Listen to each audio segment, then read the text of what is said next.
ब्रह्माला सुद्धा मृत्यू आहे. मग भगवंत म्हणतात तुम्ही जाणून घ्या की या जगामध्ये अमर कोण आहे किंवा सर्वांचं मूळ कोण आहे हे जाणून घ्या. दोन्ही गोष्टी एकाच वेळेला जाणून घ्या म्हणतात भगवंत. एकतर मला पण जाणण्याचा प्रयत्न करा आणि तुम्ही हे जग कसं नश्वर आहे, हे नष्ट होणार आहे हे पण जाणून घ्या. दोन्ही गोष्टी एकदम जाणून घ्या, मग तुम्हाला समजेल नेमकं की काय होतंय. आणि त्या जाणल्यानेच आपण मृत्यूवर विजय प्राप्त करू शकतो. आता तर म्हणले मृत्यूपासून कोणी वाचू शकत नाही. एक व्यक्ती वाचू शकतो, त्याचं नाव कृष्ण भक्त आहे. काय नाव आहे? मृत्यूवर विजय प्राप्त करू शकतो असं म्हणलंय, कारण मरण नाहीच आहे. कृष्ण भक्ताला मरण नाही. तो भगवंत आहे, धामात जातो, परत फिरून इकडे येत नाही. म्हणून असं म्हणलेलं आहे की जर शाश्वत जीवन जगायचं असेल आपल्याला तर काय केलं पाहिजे. आणि मग प्रभुपादांनी सुंदर तात्पर्य लिहिलंय की आज जो समाज आहे तो एवढी भौतिक प्रगती करत आहे, विज्ञानाच्या नावाखाली त्याने अंतराळयान तयार केलेलं आहे, अणुऊर्जेचा शोध लावलेला आहे, आणि तरी सुद्धा काहीच गॅरंटी नाही की मृत्यू येणार नाही. कुठल्या शास्त्रज्ञानं आता गॅरंटी दिली आहे का की मरण येणार नाही म्हणून? सांगा बरं. जन्म मृत्यूला पूर्ण विराम आहे का हो? आहे का?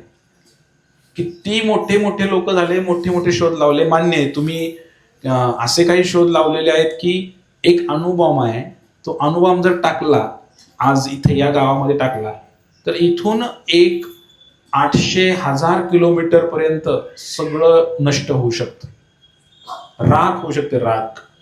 आणि हजारो वर्ष इथली जमीन नापीक बनेल, इथले लोक सगळे नष्ट होतील, इथं काही पिकणार नाही. एक अणुबॉम्ब टाकला तर. एवढं त्यांनी तयार केलेलं आहे विज्ञानाने. हे काही वाईट गोष्टी, काही चांगल्या गोष्टी विज्ञानाने तयार केल्यात. काय तयार केलंय विज्ञानाने? भरपूर काही सुखसुविधा निर्माण केलेल्या आहेत. इथून आपण काही वेळामध्येच युरोपला जाऊ शकतो, अमेरिकेमध्ये जाऊ शकतो विमानाने. जहाजं बनवलेले आहेत, क्रूज बनवलेले आहेत. क्रूज म्हणजे तुम्ही कधी कोण क्रूज मध्ये बसलंय का? हात वरती करा. कोण बसलंय क्रूज मध्ये? आता मीच बसवणार तुम्हाला, दुसरं कोण बसवणार? ट्रेन क्रुझर मध्ये बसलाय, ट्रेन मध्ये तुम्हाला मीच बसवलंय पहिल्यांदा, असं काय भक्त म्हणत होते. तर क्रूज म्हणजे काय? तर क्रूज मध्ये पूर्ण गाव बसू शकतं असं एक जहाज असतं. आणि त्याच्यामध्ये हॉटेल आहे, त्याच्यामध्ये पब आहे, त्याच्यामध्ये सगळं काही सुखसुविधा आहे. समुद्रामध्ये असं एक जहाज आहे, त्या जहाजामध्ये पूर्ण गाव बसू शकतं आपलं, 20-25 हजार लोकसंख्येचं जहाजामध्ये. आणि तिथं कशाची कमी नाहीये, सगळं तिकडे आहे.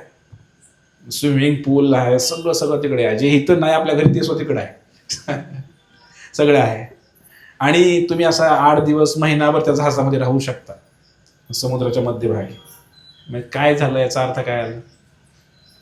इतक्या सोयी सुविधा तुम्ही निर्माण केलेल्या आहेत. कशासाठी? सुख पाहिजे, सुखी व्हायचं आहे. पण प्रश्न हा आहे की काय तुमचा मृत्यू टळला का?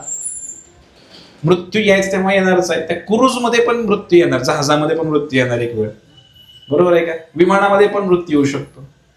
म्हणजे तुमचा मृत्यू टळलेला नाहीये. जन्म मृत्यू याच्यापासून. म्हातार होणार का तुम्ही? होणार की नाही? म्हातार होणारच आहे. आजार पण होणार आहे का तुम्हाला? आजार पण होणारच आहे. मग असं सांगितलेलं आहे की बुद्धिमान माणसानं ते प्रश्न विचारला पाहिजे. कधी कधी लोकांना विचारलं तर विज्ञानाचे लोक, वैज्ञानिक लोक म्हणतात हा आमचा शोध चालूच आहे, आम्ही असं एक इंजेक्शन काढणार आहे किंवा अशी एक गोळी तयार करणार आहे की माणूस मरणारच नाही, तो चिर तरुण राहील. शोध चालू आहे, अजून विज्ञानाचा शोध चालू आहे आमचा. आता हजारो वर्ष झाले शोध चालू आहे, पण कधी ही गोळी तयार करणार काय माहित नाही आता, की माणूस म्हातारा होणारच नाही. असं एक इंजेक्शन घेतलं की तो म्हातारा होणारच नाही. किती बरं होईल की नाही हो? वैतागले आताच आणि अजून कशाला जगायचं? तिथे म्हणलेलं आहे रोगापासून कायमची सुटका कधीच होणार नाही. आणि म्हातारपण येणारच आहे. जन्म देहिनो अस्मिन् यथा देहे कौमारम यौवनम तथा देहांतर प्राप्ती धीरस्तत्र न मुह्यति. भगवद्गीतेमध्ये भगवान श्रीकृष्ण म्हणले जन्म झाला की वाढ झाली थोडीशी, मग प्रजनन थोडा स्थिर राहिला, प्रौढ झाला, नंतर काही मुलं बाळा उत्पन्न केली, नंतर थोडा म्हातारा झाला आणि मृत्यू झाला. ही 6 स्थित्यंतर प्रत्येकाच्या शरीरामध्ये घडत असतात आणि प्रत्येकाला याच्यामधून जावं लागतं. मग देवता जरी असले तरी त्यांना सुटका नाही. आता आपण विचार करतोय मनुष्यांचा. 33 कोटी देवता आहेत. त्या सर्व देवतांमध्ये आधी ब्रह्माजी आहे. ब्रह्माजीला किती तोंड आहेत? पटकन सांगा. 4 तोंड आहेत. आपल्या ब्रह्मांडामध्ये जे ब्रह्माजी आहेत त्यांना 4 तोंड आहेत. दुसरं जे ब्रह्मांड आहे, ब्रह्मांड अंड्याच्या आकाराचं आहे. ब्रह्मांड नावाचंच आहे आणि त्याच्यामध्ये 14 लोक आहेत. 14 लोक म्हणजे पृथ्वी लोक हा मध्यभागी आहे असा, आणि या पृथ्वीच्या वरती 7 लोक आहेत, खाली 6 लोक आहेत. टोटल 14 लोक आहेत. पृथ्वी आहे, या पृथ्वीच्या खाली, पृथ्वी अशी आहे आपली, त्या पृथ्वीच्या खाली अतल, वितल, तलातल, रसातल, महातल, पाताल असे 6 लोक, आणि वरती मग जनलोक, महरलोक, तपोलोक, ब्रह्मलोक, सत्यलोक, स्वर्गलोक वरती आहे. तर असे 14 लोक आहेत एका अशा अंड्यासारख्या आकारामध्ये. त्याला ब्रह्मांड म्हटलंय. आणि या ब्रह्मांडामध्ये एक ब्रह्माजी आहेत. थोडं लक्ष द्यायला लागेल बरं का आज. थोडंसं मी गुणाकार भाग विचारणार तुम्हाला थोडासा. तर 14 लोकांमध्ये पृथ्वी मध्यभागी आहे आणि त्या पृथ्वीवर आपण राहतोय. हे 14 लोक जे आहेत त्या 14 लोकातले सगळेच मरणार आहेत. आणि त्यामध्ये सगळ्यात वर कोण आहे माहिती आहे का? ब्रह्मलोक आहे, जिकडे कोण राहतं? ब्रह्माजी. म्हणजे ज्या ब्रह्मांडाचा, ब्रह्माजीला 4 तोंड आहेत ते आपलं ब्रह्मांड आहे. दुसरं ब्रह्मांड आहे तर 5 तोंडाचं पण ब्रह्माजी आहे, 10 तोंडाचं पण ब्रह्माजी आहे, 1000 तोंडाची ब्रह्माजी आहे. तुम्ही जर भागवत उघडलं, द्वारकेमध्ये ही लीला घडते. तर अनेक तोंडाचे ब्रह्मांडजी आहेत आणि त्या त्या ब्रह्मांडाचं सूत्रसंचालन त्यांच्याकडे आहे. ते मॉनिटर आहे त्या ब्रह्मांडाची. आणि मग काय होतं? एक ब्रह्मांड हे आपलं ब्रह्मांड हे पण नष्ट होत असतं कधी ना कधी. कधी नष्ट होतं? थोडंसं ध्यान द्यायचं. हरे कृष्ण कृष्ण कृष्ण हरे हरे, हरे राम राम. मी आज तुम्हाला ब्रह्माजीचं आयुष्य सांगणार आहे किती येते. तुम्ही थोडंसं गुणाकार करायचा, किती आयुष्य आहे सांगायचं. आपलं 1 वर्ष किती दिवसाचं असतं? 365 दिवसाचं. 365 दिवसाचं 1 वर्ष आहे. तर असं मनुष्य, आता आपण 100 वर्षाचं आयुष्य आपल्याला दिलेलं आहे भगवंताने. तर आपण कोणत्या युगामध्ये आहे सध्या? कलियुगामध्ये आहे. कलियुगाचा कालावधी किती आहे कोण सांगते? पटपट सांगता आलं पाहिजे. 4,32,000 वर्ष एवढा कालावधी कलियुगाचा आहे. त्यातले किती संपले? 5,500 वर्ष संपले फक्त. म्हणजे आता किती बाकी आहेत सांगा? 4,26,500 बाकी आहे अजून. कधी कधी लोक म्हणतात ना काय आता प्रलय होणार आहे वगैरे. असं काय होणार नाही. जग नष्ट होणार आहे वगैरे असं पण काही होणार नाही. कारण कलियुग जे आहे ना, हे कलियुगाचा कालावधी आहे 4,32,000 वर्ष. सोपं नाही एवढं लाखामध्ये. आपले तर आयुष्याचे फक्त 50 वर्ष गेलेले आहेत, 60 वर्ष गेलेले आहेत. मग कलियुगाच्या अगोदर कोणतं युग होतं? बोला पटकन बोला. द्वापार युग. द्वापार युगाचा कालावधी किती? त्याच्या डबल, 8,64,000 वर्ष. कळलं का? कलियुगाच्या डबल. त्या द्वापार युगाच्या आधी एक युग होतं, त्यामध्ये रामचंद्र आले होते, भगवान रामचंद्र. त्रेतायुग. त्या त्रेतायुगाचा कालावधी किती होता? द्वापार युगामध्ये पुन्हा 4,32,000 वर्ष मिसळायचे, डबल नाही, 4,32,000 मिसळायचे.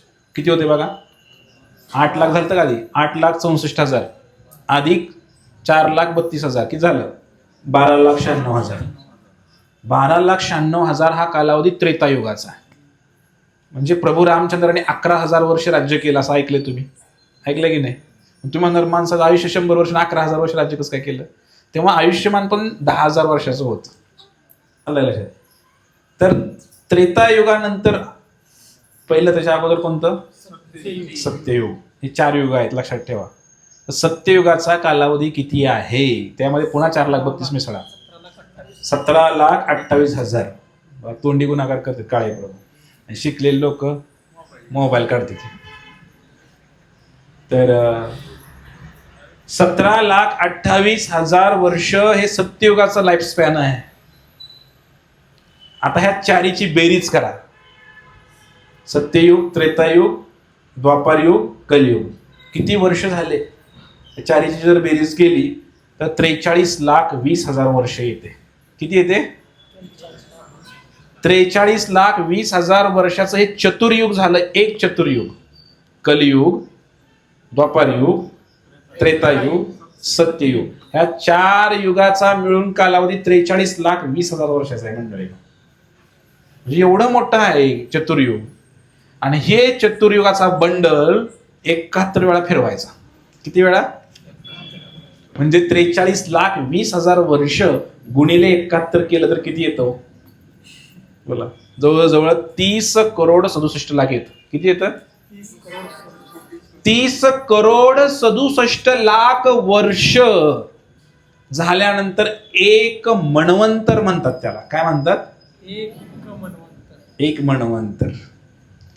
असे 14 मन्वंतर घ्यायची. म्हणजे 30 करोडला 14ने गुणायचं. म्हणजे किती होते? साधारणपणे 4 कोटी काहीतरी होते. 30 करोडला 14ने गुणायचं म्हणजे किती होते? 4 अब्ज आणि काहीतरी होते.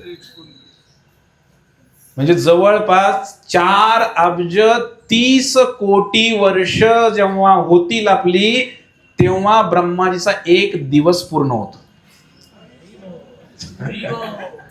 ब्रह्माजीचं आयुष्य किती मी तुम्हाला सांगतोय. ब्रह्माजीचं आयुष्य किती? दिवस फक्त म्हटलं, आयुष्य नाही. 12 तासाचा दिवस ब्रह्माजीचा. किती? 12 तासाचा दिवस कितीचा आहे? साधारणपणे 4 अब्ज 30 कोटी वर्षांचा. आता किती शून्य असतात अब्जावरती ते लय विचार करू नका. तर 4 अब्ज साधारणपणे धरून चालला. 4-4.5 अब्ज वर्षाचा ब्रह्माजीचा फक्त दिवस आहे. आणि पुन्हा तेवढीच रात्र पण आहे 12 तासाची. म्हणजे 24 तास ब्रह्माजीचे म्हणजे 9 अब्ज झाले. 9 अब्ज वर्ष आपली म्हणजे ब्रह्माजीचा एक दिवस आणि एक रात्र झाली. असं ब्रह्माजी 100 वर्ष जगतात. म्हणजे 9 अब्ज गुणिले 365 दिवस. 365 नाही, 100 वर्ष. ते अब्जच्या पुढची संख्या येते. गुणिले 2 शून्य अजून वाढले. बाजार जमताय गुणाकार नको, डोकं लावायला नको. तर ब्रह्माजीचं आयुष्य किती झालं सांगा? अब्जो खरगो मध्ये गेलं आयुष्य. एवढं ब्रह्माजीचं आयुष्य आहे. आणि सध्या जर विचारलं तुम्ही मला तर ब्रह्माजीला 50 वर्ष पूर्ण झालेली आहेत. आता 51 वाढदिवस आहे ब्रह्माजीचा. तर 50 वर्ष पूर्ण झालेली आहे ब्रह्माजीला. अजून 50 वर्ष बाकी आहेत. तर काय होतं, ब्रह्माजीचे दिवस संपला दिवस, संध्याकाळ सुरू झाली. तर तसं ब्रह्माजीची संध्याकाळ सुरू झाली की प्रलय होतो. प्रलय होतो म्हणजे साधारणपणे 9 अब्ज वर्षांनी 4.5 अब्ज वर्षांनी प्रलय होतो. आणि प्रलय झाला त्याला अंशी प्रलय म्हणायचं. आपण सगळेजण थोड्या वेळासाठी नष्ट होतो, पुन्हा प्रकट होतो. ब्रह्माजीचा प्रलय सांगतोय. सगळं नष्ट होत नाही, पण नंतर कालांतराने ब्रह्माजी मरतात. नीट लक्ष द्या, मला काय सांगायचं होतं. किती वर्षांनी? 9 अब्ज त्यांचं फक्त एक दिवसाचा कालावधी आहे. तर असे 100 वर्ष जगतात. 9 अब्ज गुणिले 100 हे झाल्यानंतर ब्रह्माजी राम नाम सत्य हे, ज्याने या ब्रह्मांडाचं निर्माण केलं, सूत्रसंचालन केलं, ते मेले ब्रह्माजी. कारण ते जीव आहे. जीव आपल्यासारखा जीव आहे ब्रह्माजी. फक्त विशेष पावर दिली भगवंताने त्यांना.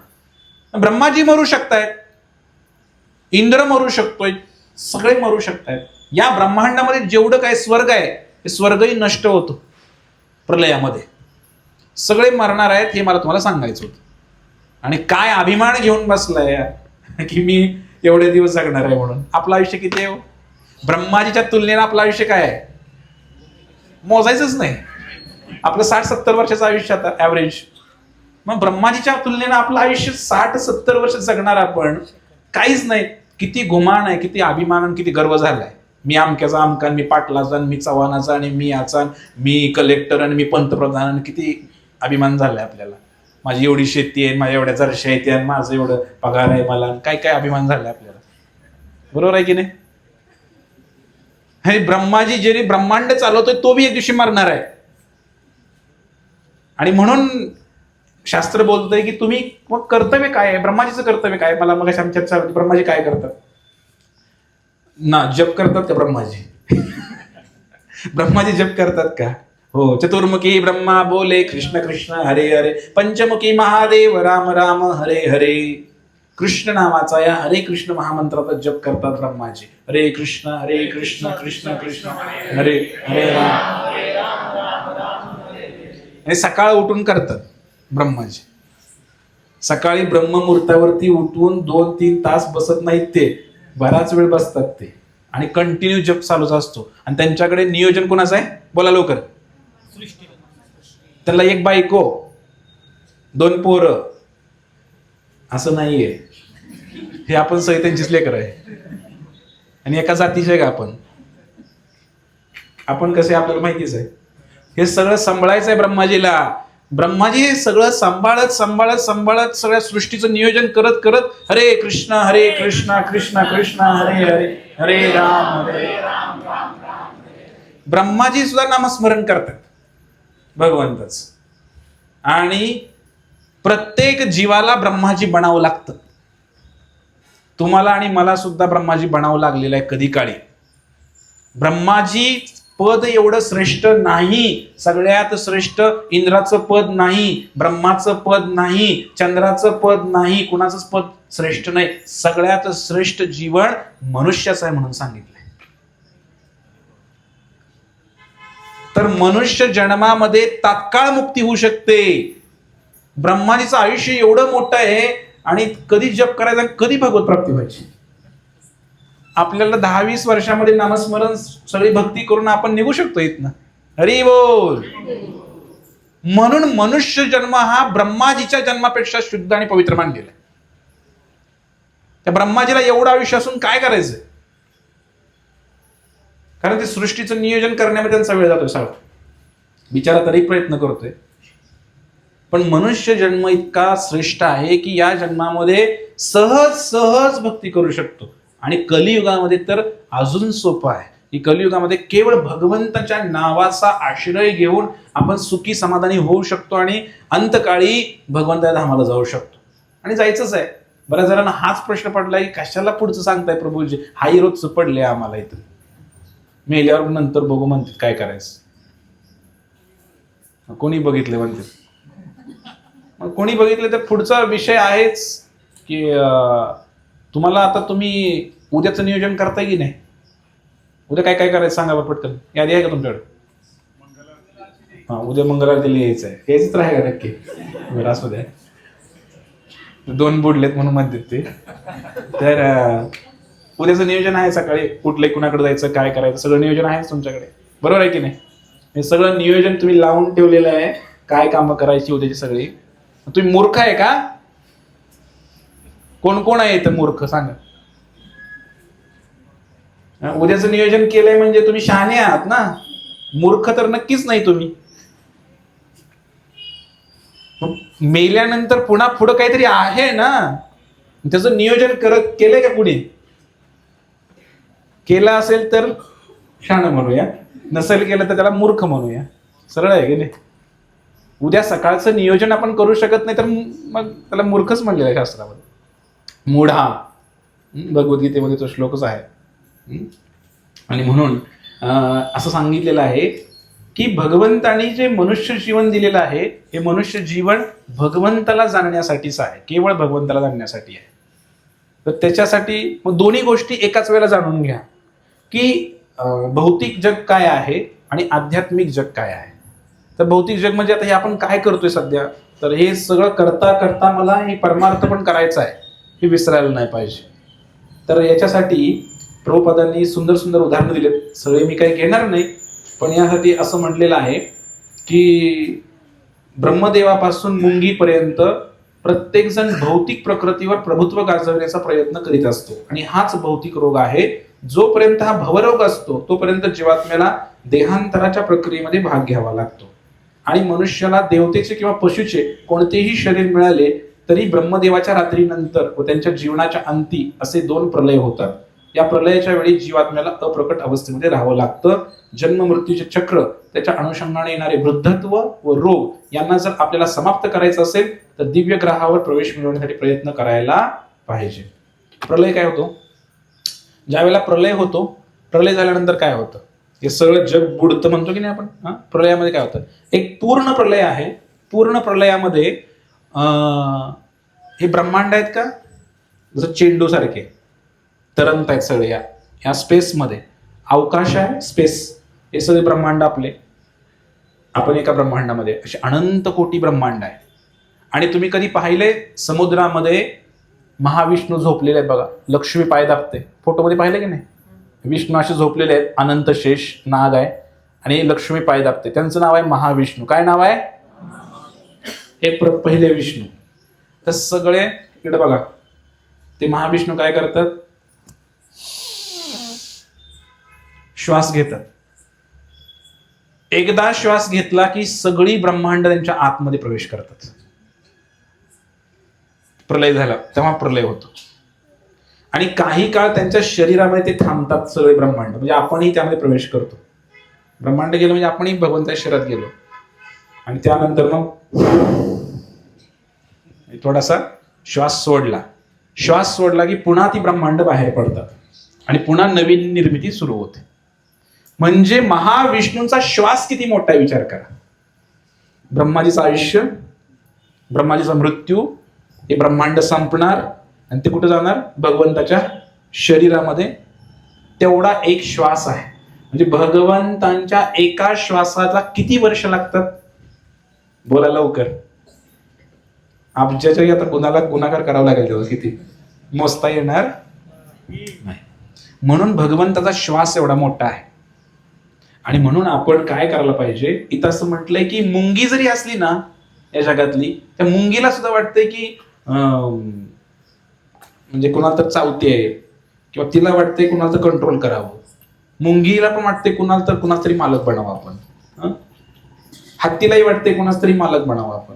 आणि मनुष्यालाही वाटते कुणाच तरी मालक बनावं, कंट्रोलर बनावं मी, अशी इच्छा मनुष्याची पण आहे.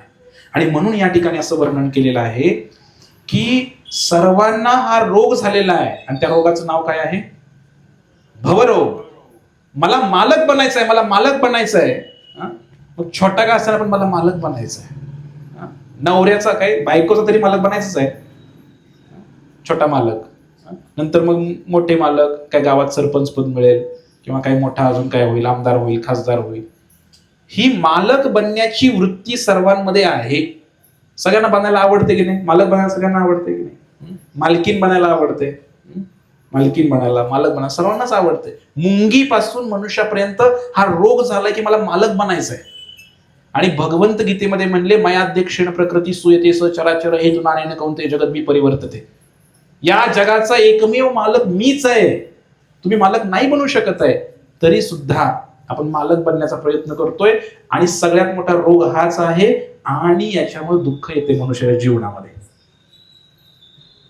आणि म्हणून भगवंताची भक्ती करायला पाहिजे असं कन्क्लुजन शेवटी केले. मग भक्ती कशी करायला पाहिजे? तर भगवंताचं नाम रूप गुण लीला जाणायला पाहिजे. तर 1-2 कथा मी तुम्हाला सांगतो कशा पद्धतीने आपण भगवंताला जाणायला पाहिजे. भगवंतांचं पहिलं घेऊया नाम. तर नामस्मरण हा विधी कलियुगासाठी आहे. भगवंतांच्या नाव इतकं,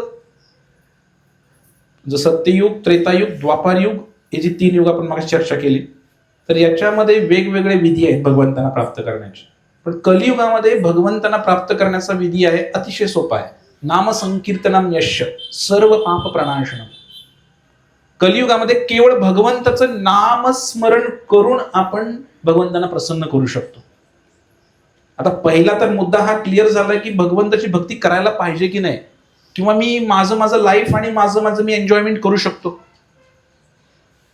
2 पार्ट एकाच वेळेला जाणून घ्या म्हणून सांगितलं इथे की भौतिक प्रकृती, तुम्ही जे जीवन जगताय ते जगत असतानाच तुम्हाला ही भक्ती मार्ग स्वीकार करायचा आहे, हा भगवंत कोण आहे जाणून घ्यायचा आहे, त्याचं भजन करायचं आहे. आणि मग पुढची पायरी आहे भजन कसं करायचं. जन्मकर्मच मे दिव्यम, माझा जन्म कर्म जाणून घ्या तुम्ही.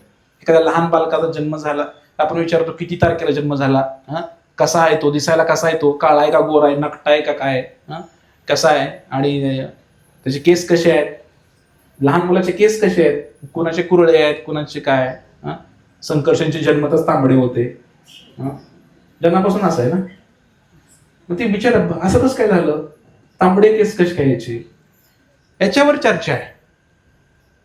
समजलं तुम्हाला.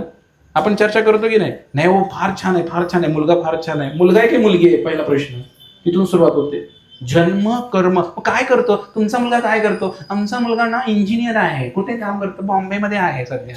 जावाई काय करतात, जावाई पण आहे, ते दुबईला असतात, काय करतात, भांडी घासतात.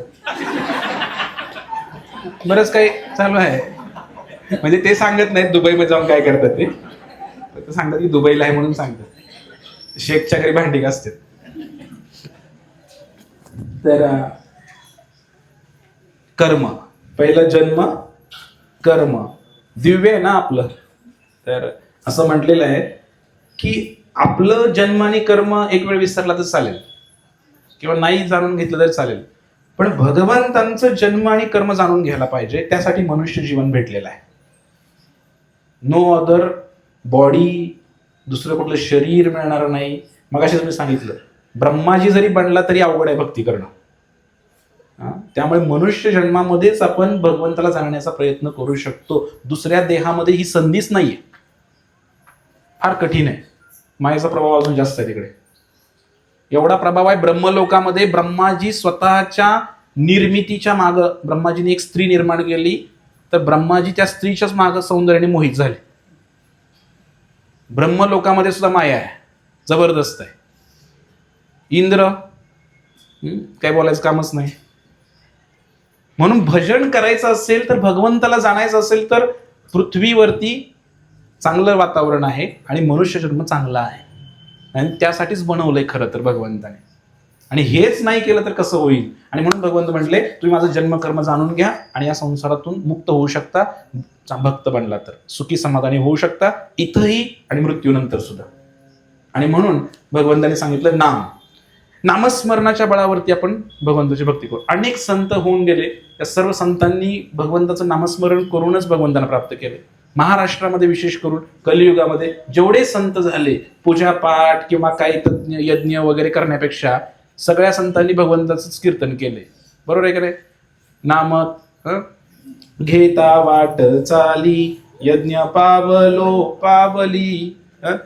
नुसतं एकदा जर तुम्ही भगवंताचं नाव घेतलं, आणि आता दिंडीमध्ये, आता वारीमध्ये लोक चालतायत, तर भगवंताचं नाव घेत घेत एक पाऊल टाकतोय, तर अश्वमेध यज्ञ जे सत्ययुगामध्ये केले जायचे ते केल्याचं फळ मिळते म्हटले कलियुगामध्ये. इतकं सोपं आहे की आपण कलियुगामध्ये जन्माला आलोय तर आपण फार भाग्यशाली आहे. तसं कलियुग म्हणजे एकदम थर्ड क्लास बेकार युग आहे, इथे काही सुद्धा चांगलं नाहीये. पण एक चांगला गुण आहे, कलेर दोष निधे राजन अस्ति एको महान गुण. तो महान गुण कोणता आहे. कीर्तनादेव कृष्णस्य मुक्त संग परम रजे.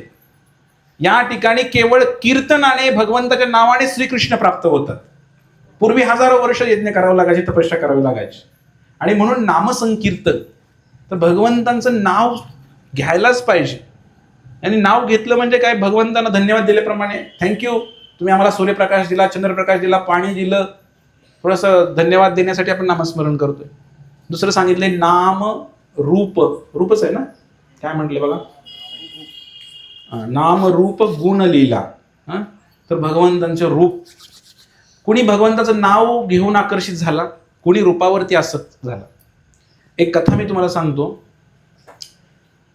ज्या वेळेला ही गोष्ट आहे, साधारणपणे 600-700 वर्षापूर्वीची असेल.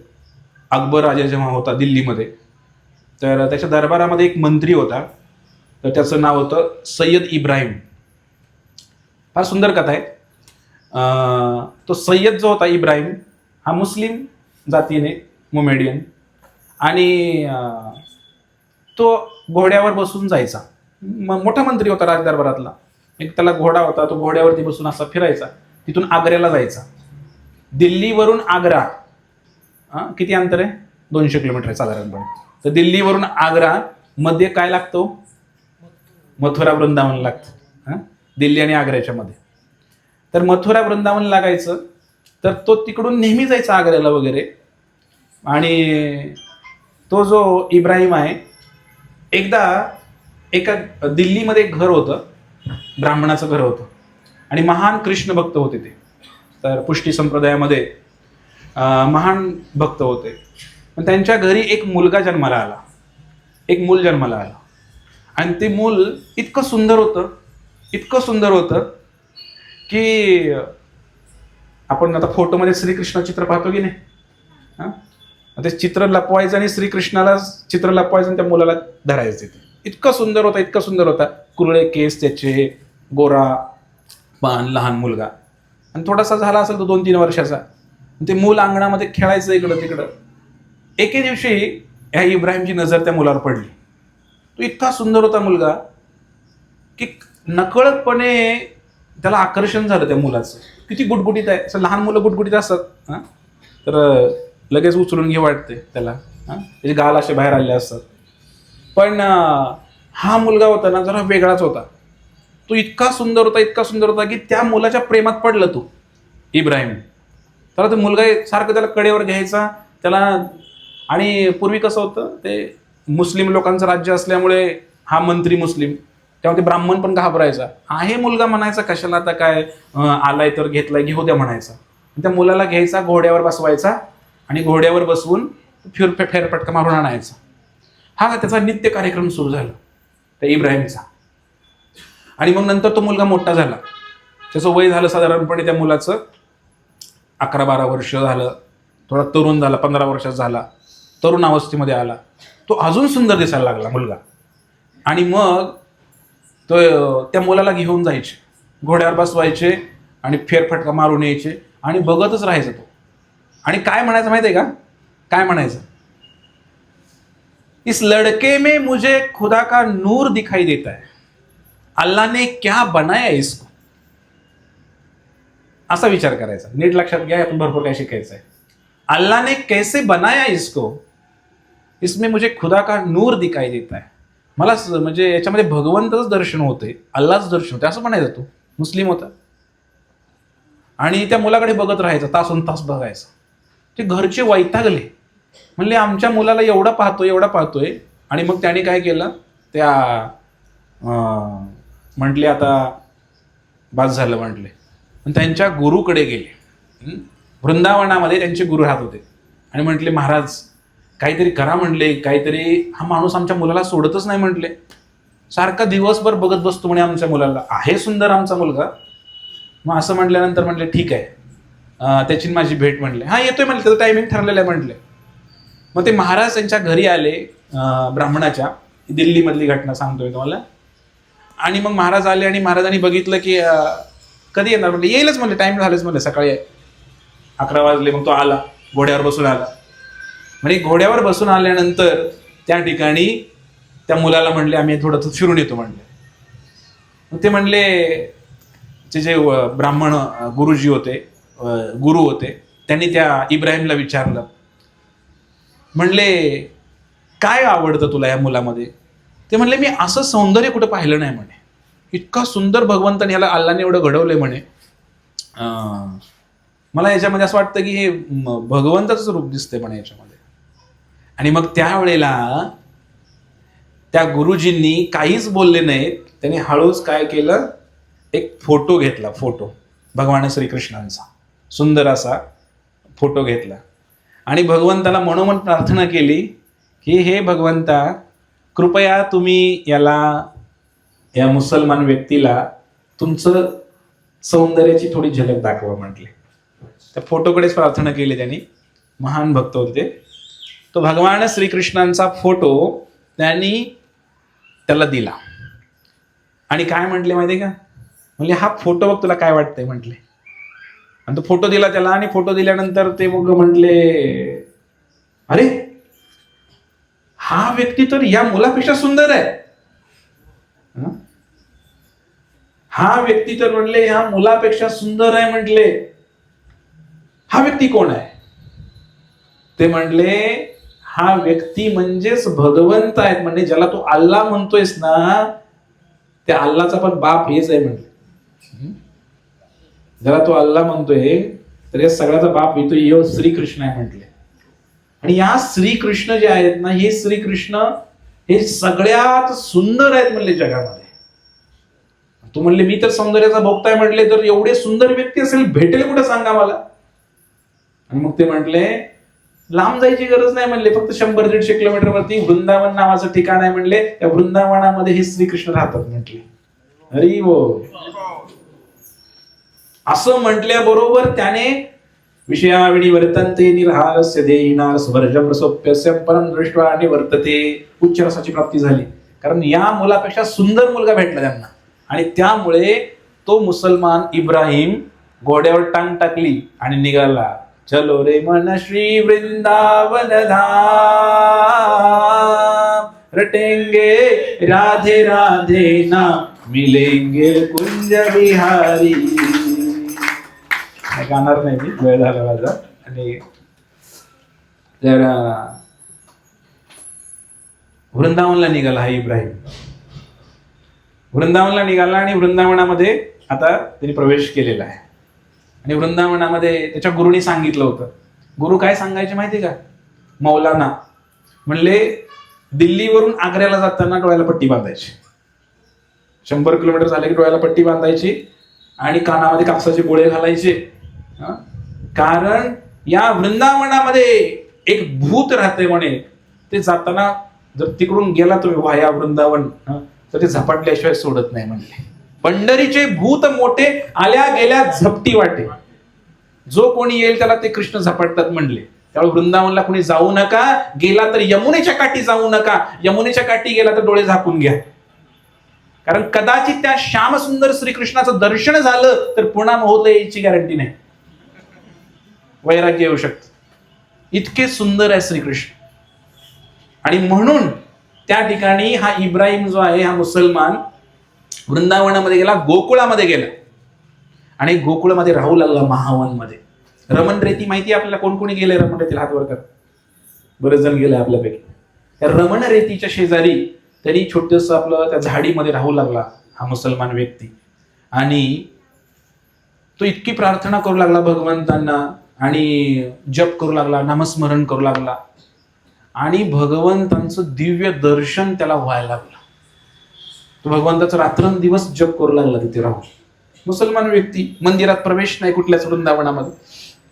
मग काय, भगवंताला पाहिलं, मंदिरात कुठल्या गेला नाही, फक्त तिथं बसला त्या गोकुळमध्ये रमण रेतीच्या शेजारी आणि तिथं बसून तो भजन करू लागला. हरे कृष्ण कृष्ण कृष्ण हरे हरे, हरे राम राम राम हरे हरे. आणि भजन सुरू झालं त्याचं. जय जय राधा रमण हरी बोल, जय जय राधा रमण हरी बोल, जय जय राधा रमण हरी बोल, जय जय राधा रमण हरी बोल, जय जय राधा रमण हरी बोल, जय जय राधा रमण हरी बोल, जय जय राधा रमण हरी बोल,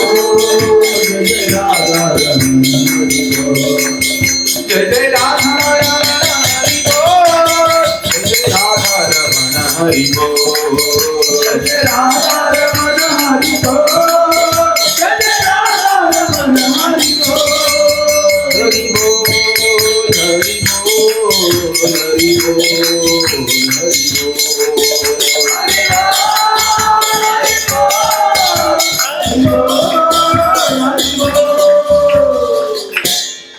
हा मुसलमान व्यक्ती भजन करायला लागला. गोकुळमध्ये राहून भजन करू लागला. आणि भजन केल्यानंतर त्या ठिकाणी त्याला साक्षात्कार झाला भगवान श्रीकृष्णांचा. आणि भगवंताची नित्य लीला आज पण वृंदावनमध्ये चालू आहे. नुसतं वृंदावनला गेलं तर किती प्रसन्न वाटतं. जर भक्ती केली, महान महान संत आजही वृंदावनमध्ये आहेत जे त्या अष्टप्रहर लीलांचं दर्शन करतात. आता श्रीकृष्ण कुठे आहेत? गोवर्धनवरती आलेले आहेत. दुपारी 12 वाजलेले आहेत. गोवर्धनवरती गायी सारतायत भगवंत. हे पाहतायत आजही संत लोक, कारण ती भगवंताची नित्य लीला तिकडे चालू आहे. ह्याला सुद्धा दिसायला लागलं. किती महान संत झाले बघा हे, जातीनं मुसलमान, भगवंतांची भक्ती केली आणि महान संत झाले. मला सांगायचं तर रूप रूप रूप पाहता लोचनी, सुख झाले हो साजनी, तो हा विठ्ठल बरवा, तो हा माधव बरवा. भगवंत एवढे सुंदर आहेत की एकदा जर दर्शन झालं तर संसार आठवणार पण नाही, तुम्हाला काहीच आठवणार नाही, तुमच्या मुलाची नावही तुम्हाला आठवणार नाही, इतके सुंदर भगवंत आहे एकदा जर आकर्षित झाला तर. आणि तो इतका आकर्षित झाला तो मुसलमान व्यक्ती त्या भगवान श्रीकृष्णांकडे, त्याला दिव्य दर्शन व्हायला लागलं आणि त्या ठिकाणी तो गळ्यामध्ये तुळशीची माळ घालायचा. किती तुळशी माळ, मी तरी एक घातली 3 पदरी. त्याच्या गळ्यामध्ये जवळजवळ 200 माळा होत्या तुळशीच्या. असं अंग भरून तुळशीच्या माळा घालायचो, इथं खालीपर्यंत असं 200 माळा घालायचं, मोठ्या मोठ्या मण्याच्या माळा घालायच्या तुळशीच्या. एकदा एका संतांनी त्यांना विचारलं, का हो म्हणले तुम्ही एवढ्या माळा कशाला घातल्या तुळशीच्या? ते म्हणले, अहो म्हणले महाराज तुम्ही फार चांगली लोक आहे म्हटले, तुमचा जन्म सनातन हिंदू परिवारामध्ये झालेला आहे म्हटले, तुमची फार सुकृती आहे, पुण्य आहे म्हटले, पण माझा जन्म मुस्लिम कुळामध्ये झालेला आहे म्हटले, माझी कोणतंही पुण्य नाही, सुकृती नाही म्हटले. जर लाकूड जर वजन बारका असेल तर छोट्या नावेमध्ये जाऊ शकतं, लाकडाच्या नावेमध्ये, पण जर मोठं वजन असेल तर जहाज पण मोठं लागल म्हटले. आणि पुराणामध्ये असं वर्णन आहे. तर म्हटले माझं पाप इतकं आहे म्हटले, मी मुसलमान यवन कुळामध्ये जन्माला आलेलो आहे म्हटले, त्यामुळे म्हणले मी ह्या भवसागर जर तरुण जायचं असेल म्हणून मला वाटतं की मी भरपूर माळा घालाव्या, भरपूर अंग भरून माळाच घालायचे, ते सगळ्या वृंदावनमध्ये फिरायचे आणि भगवंतांच्या लीलेचं आस्वादन त्यांनी केलं होतं. तो रस त्यांना भेटला होता भक्तीचा. इतका रस भेटला होता की त्यांनी सुंदर सुंदर तुकाराम महाराजांसारखे अभंग रचले त्यांनी, आजही त्या प्रसिद्ध आहेत. आणि एवढा रस भेटला होता त्या भक्तीचा त्यांना, म्हणून त्यांचं नाव झालं रसखान. काय नाव झालं? रसाची खान आहे ते. खान म्हणजे आपण खान समजतंय ना, खान म्हणजे आडनाव नाही खान त्यांचं, रसाची खान, रसखान नाव झालं. भक्तमाल नावाचा ग्रंथ याच्यामध्ये वर्णन येते, रसखानचं चरित्र येते.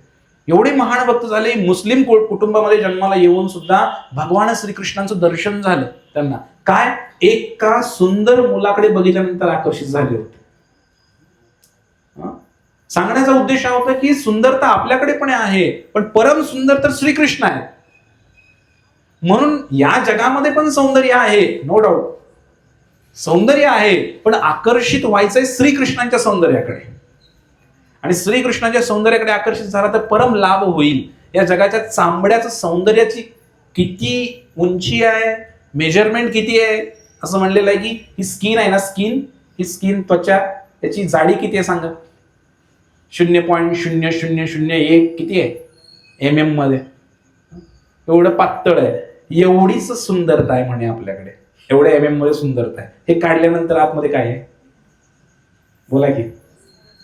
आतमध्ये काय आहे? सगळ्यांसारखंच सुंदरता नाहीच आहे, बरोबर आहे. आणि म्हणून आपली सुंदरता फक्त 0.001 MM एवढीच आहे. एवढी सुंदरता आहे आपली, फार कमी आहे. आणि म्हणून याच्याकडे आकर्षित होण्यापेक्षा जी दिव्य सौंदर्य आहे ते कधीच नष्ट होत नाही, अशा भगवान श्रीकृष्णांना पाहिलं पाहिजे.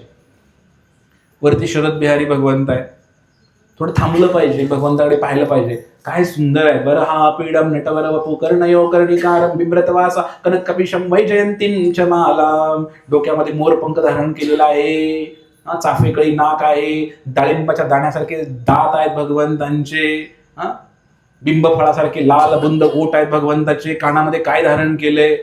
मकर कुंडला आहेत का? झुमके धारण केलेले आहेत? गळ्यामध्ये काय वैजयंतीच्या माळा आहेत का? हातामध्ये काय आहे? कमरेला काय बांधलेलं आहे? बासरी कुठं आहे? काठी घेतली का भगवंताने? काय घेतलंय? भाकरीचं काठोडं कुठं आहे? शेजारी कोण उभी आहे? तिचा रंग कसा आहे? लक्षात येते का तुमच्या? हे सगळं जाणून घेण्यासाठी मनुष्य जीवन आहे. आणि म्हणून भगवंताचं सौंदर्य, त्या रसखानची समाधी आहे आज पण तिथं, सुंदर रमण रेतीच्या शेजारीच आहे रसखान महाराजांची समाधी आहे. आणि तिथंच त्यांनी देह सोडला, आयुष्याचा अंत झाला, भगवंताचं दर्शन त्यांना झालं श्रीकृष्णाचं. मग मुस्लिम लोक, अनेक लोक प्रभावित झाले, आमच्या समाजातले संत झाले म्हणे, म्हणून मुस्लिम लोक, अनेक मुस्लिम लोक भक्त बनले, अनेक मुस्लिम लोक भक्त बनले. आणि एक एक एक करून त्या वृंदावनला यायला लागले मुस्लिम लोक. अनेक मुस्लिम लोकांचे समाज तिकडे आहेत गोकुळमध्ये, आणि ते पण भक्त झाले. अकबराची एक पत्नी ताज बेगम, अकबराची एक बायको होती, त्याला अनेक बायका होत्या, त्यापैकी एक ताज बेगम. तिला सुद्धा कळलं की असा असा रसखान एवढा माणूस मोठा मुसलमान वृंदावनला जाऊन कृष्ण भक्त झालाय म्हटल्यानंतर तिला सुद्धा आवरेना, ती सुद्धा निघाली वृंदावनला. आणि वृंदावनला निघाली आणि वृंदावनमध्ये येऊन तिनं सुद्धा भजन केलं. मंदिरामध्ये सोडत नव्हते, तर ती काय करायची, बाहेर मंदिरातनं बाहेर लोक आले की बाहेर उभा राहायची ही ताज बेगम आणि विचारायची, आज श्रीकृष्णाने कोणता ड्रेस घातलाय, त्यांनी गळ्यात काय धारण केलंय, कानामध्ये कोणते कुंडल आहेत, त्यांना विचारायचे. आणि मग असं विचारायचे, मग ते सांगायचे लोक. म्हणजे ती तशी कल्पना करायची. असं करत करत करत तिचा अभ्यास झाला. हा अभ्यास करायचा असतो बरं का. मंदिरात जेव्हा तुम्ही येता ना कधीही, तर घरून येताना विचार केला पाहिजे की आज श्रीकृष्णाने कोणता ड्रेस घातला असेल, आज श्रीकृष्णाने कोणती फुलं गळ्यात असतील भगवंताच्या, कोणत्या रंगाचा ड्रेस आहे, आज भगवंतानी कुर्ता घातला असेल का नाही घातला असेल, मोरपंख ह्या साईडला असेल की ह्या साईडला असेल, कानामध्ये माशाच्या आकाराची कुंडल आहेत का वेगळ्या प्रकारची कुंडल आहे, हे घरून येतानाच कल्पना करायची असते. आणि इथं आल्यानंतर मग ते दर्शन होतं भगवंताचं. येते का लक्षात? हा विधी आहे, आपण करतो. आपण आता जर मी जे जे दर्शन करून आलेत वरून, त्यांना जर मी विचारलं भगवंताला कुठला ड्रेस घातलाय, सांगता येत नाही तुम्हाला. 99% लोकांना सांगता येणार नाही कलर. मी सांगतो भगवंताच्या गळ्यात काय, हातात काय, सांगू शकत नाही. आपण जातो असं,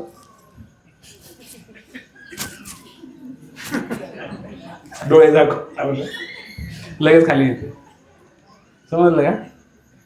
हा एक विधी आहे. ताज बेगम रोज विचारायची भगवंताने आज काय घातलं. एके दिवशी ही ताज बेगम जी आहे, हिने काय केलं, कल्पना करायला सुरू केलं. म्हणजे आज भगवंतानी निळ्या रंगाचा ड्रेस घातला असेल, भगवंतानी कानात मकरकुंडल घातली असेल, असं केलं असेल, तसं केलं असेल, सगळी कल्पना तिनं केली. आणि मंदिरातनं बाहेर आलेल्या व्यक्तीला विचारलं आज भगवंतानी काय घातलंय. तिनं जी कल्पना केली होती हुबेहूब वर्णन त्यांनी केलं. असं होतं. या भक्ती मार्गामध्ये जर प्रगती केली थोडीफार, तर याचे अनुभव यायला लागतात. नुसत्या माळा ओढून बी जमणार नाही कसे, असं नुसत्या खाली. मला आठवत आहे, आम्ही मायापूरला गेलो होतो, जे इस्कॉनचं हेडक्वार्टर आहे. तर मी पहिल्यांदाच इस्कॉनच्या मंदिरामध्ये गेलो होतो. तर मी असा विचार करत होतो की जिकडं फार मोठे राधा माधव आहेत. भगवंत किती उंच आहेत, फार 9-10 फूट उंच आहेत भगवंत. पाहिलं राधा माधव दर्शन मायापूरमध्ये, फार भव्य दिव्य. आणि एवढी मोठी राधा आहे तिकडे. मी असा विचार करत होतो, सकाळी आरती ते उघडतात, पडदा उघडतात, तर नामस्मरण करत होतो, हरे कृष्ण कृष्ण कृष्ण हरे हरे, हरे राम राम राम हरे हरे. आणि मी अशी कल्पना करत होतो की असा ड्रेस असेल आणि राधा राणीला वेणी लावली जाते मंदिरामध्ये. वेणी आहे, असा विचार केला की वेणी सगळीकडेच लावत नाहीत किंवा दररोजच लावत नाहीत, कधी लावतात कधी नाही. मी असा विचार करतो की राधाराणीला सुंदर अशी वेणी लावलेली आहे, त्याला अशी फुलं लावलेली आहेत. आणि असं एक कल्पना जप करताना करत होतो. आणि असं काही दर्शन असेल, अक्षरशः जसं मी जप करताना कल्पना करत होतो, जसा पडदा उघडला, गोविंदम आदिपुरुषम तमहां भजामी, गोविंदम आदिपुरुषम. पडदा उघडला की गीत लागतं हे असं सकाळ सकाळी. आणि जसा पडदा उघडला, पाहतो तर जसं कल्पना केली होती तेच रूप, तशीच वेणी आणि तसाच शृंगार भगवंताचा तिथे होता. आणि इतका जेव्हा आपण असं कल्पना करतो की भगवंताचं कसा रूप असेल किंवा कसं, रूपाची चर्चा आपली चालू आहे की भगवंतांचं रूप जे आहे या संसारातनं बाहेर काढायला काफी आहे आपल्याला. इतके सुंदर भगवंत आहे. आणि म्हणून भगवंतांचं रूप पाहायला पाहिजे. आणि प्रभुपादांची इच्छा होती, बघा तुम्ही कुठल्याही मंदिरामध्ये जावा जगामध्ये, कुठंही तुम्हाला असा शृंगार पाहायला भेटणार नाही जो आपल्या हरे कृष्ण मंदिरामध्ये असतो. एक एक वस्तूवरती हे असं काही मनात आलं म्हणून पुजाऱ्याच्या काही पण केलं असं नाहीये. ते शास्त्रामध्ये दिलेलं आहे की भगवंताच्या कमरेला काय बांधलेलं आहे, हे राधाराणीने काय डोक्यावर धारण केलेलं आहे, ही चंद्रिका आहे, याच्यावर मोठा इतिहास आहे. ही चंद्रिका का लावली डोक्यावरती राधाराणीने? भगवंताच्या हातात का हात असाच काय राधाराणीचं सांगा बरं? हात असाच आहे किंवा असाच आहे किंवा असाच आहे. श्रीकृष्ण असेच काय 3 ठिकाणी वाकलेले काय श्रीकृष्ण? याचं शास्त्र आहे आणि इतकं सुंदर आणि बारकाईने बघितलं जातं. तर ते भगवंतांचं ते मन जे आहे ना, ते मन त्या तिकडं केंद्रित व्हावं. अनेक लोक या हरे कृष्ण मंदिरामध्ये आल्यानंतर केवळ त्या बघितलं की भक्त बनून गेलेले आहेत. बरेच जण भक्त, नुसतं भगवंताचं सौंदर्य पाहून भक्त झालेले लोक आहेत आपल्याकडे. काय सुंदर आहे म्हणतात राव तुमच्याकडे, इतकं सुंदर आहे, पाहतच बसावं असं वाटतंय. इतके सुंदर भगवंत आहे, बघतच असे बघून नुसते भक्त झालेले आहेत. आणि म्हणून प्रभुपादांनी हे सगळं निर्माण केलेलं आहे. आलं लक्षात? तर अशा प्रकारे भगवंताचं नाम, रूप, गुण आणि लीला. तर वेळ तर माझा झालाय, 2 गोष्टी राहिलेल्या आहेत. पुढच्या वेळेला आपण बघूया तरी कसं करता येईल, काय करता येईल. तर या ठिकाणी हा जो मंत्र 14 आहे याच्यामध्ये म्हटलंय की भगवंतांना जाणण्याचा प्रयत्न केला पाहिजे आपण. आणि जसे मुस्लिम लोक सुद्धा भक्त बनले की नाही, तर आपण तर चांगले घरामध्ये आपल्याला जन्म भेटलेला आहे, तर आपण काय करायला पाहिजे? कंठी मिरवा तुळशी, व्रत करा एकादशी, म्हणवा हरीचे दास, तुका म्हणे मज हेची आस.